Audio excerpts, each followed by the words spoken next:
Hi golfers, and welcome to this week's newsletter. I hope you're all well. This week I thought I would go through gripping and re-gripping and why should we do it? Why should we spend more money on our clubs that we've already spent maybe £1,000 or £2,000 on? Well, this is the most important part of the club really, because it's the only contact you have with the club. And if you can't hold this part correctly, you can't control the club.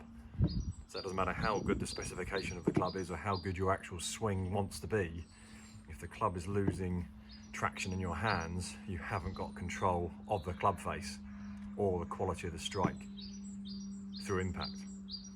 If you likened it to a car, your car, if you've got a nice £50,000 car, might be a BMW or a Mercedes, but if those tyres are a couple of years old or 10, 20, 30,000 miles old, they're starting to perish, the grip's worn, and no matter how good that engine is on that car or what anti-skid mechanism you've got on there, if the tyres can't hold the road, you can't keep control of the car. Now, basically, it relates to the golf grip.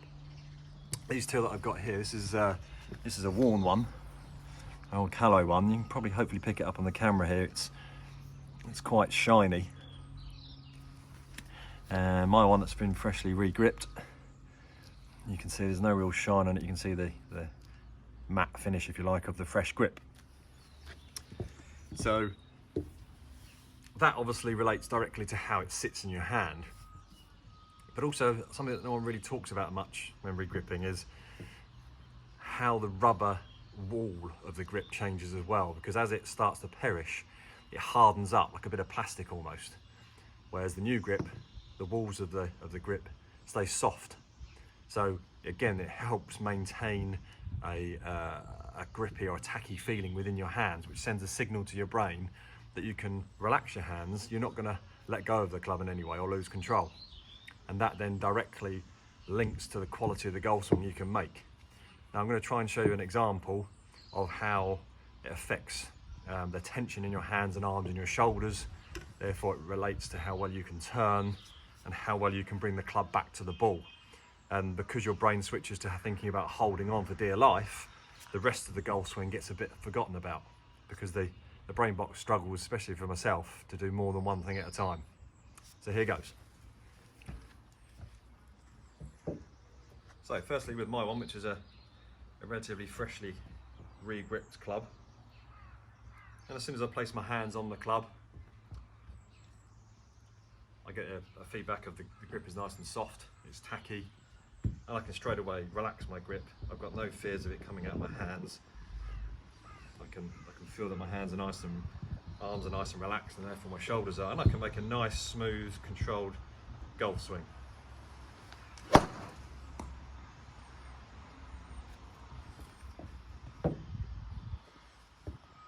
So as soon as I pick this up with my right hand, especially with no glove on this hand, I can feel straight away that I'm going to struggle to keep hold of this, especially if it was a wet day.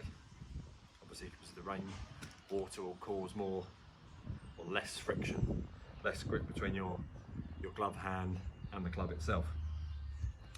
So as I'm sitting up here, I can feel, as I'm waggling about, I can feel the club is moving about and my hand a huge amount more, so straight away my fingers are holding on for dear life. I don't want to make this sort of movement with my waggle because I can feel the grip is already wanting to move within my hand. So I have to re-grip it. I'm gripping on tighter. I feel my shoulders are now more tense. My backswing is probably shorter, I guess. The rhythm went and changed completely because I'm thinking about this rather than the rest of my golf swing or my key thoughts. And the resulting factor was a very thin strike, would have probably been offline, and a very unsatisfactory shot. I'm not trying to make that up, that's exactly how I felt when I swung the club. So what we're offering at the moment in the golf shop, here comes the selling part, is we will give you, if you want to come out, if you're a non-believer in what I'm saying here, I'd like to offer you a free grip if you pop into the shop or drop a club off to the shop before we reopen back to golf on the 29th. We'll stick any grip on the club for you, maybe even the same as what you had on there originally that's worn out now, just to prove how much of a difference it makes, because you can lose sight of quite how much difference it is. I've done it myself. You think, no, it doesn't really need a re-grip, just throwing away money. You put a new grip on, you go, crumbs, you know, what a difference that makes. It feels so much better to me. I feel more in control of the club straight away. So come and get your freebie, we'll stick it on for you. And then when you come back in, if you have 9 or more clubs re-gripped, we'll give you 1 free as well. So you could have 2 free grips straight away if you sign up to a new set of grips for the rest of your bag. So I hope that helps. Trying to explain the importance of re-gripping to someone that's possibly maybe never had a re-grip set before, or kind of thinks their grips are okay. So new grips, no shine, lots of feel and texture to the grip. Warm grips, plasticky feeling, hard to hold on to, creates tension in your golf swing, and without you realising is changing your golf swing and making it worse, and certainly increasing the bad shot to happen more often. Okay, so again, hopefully see you soon. Any questions, fire me an email through and we can set to work on getting those grips changed for you. Many thanks and see you soon.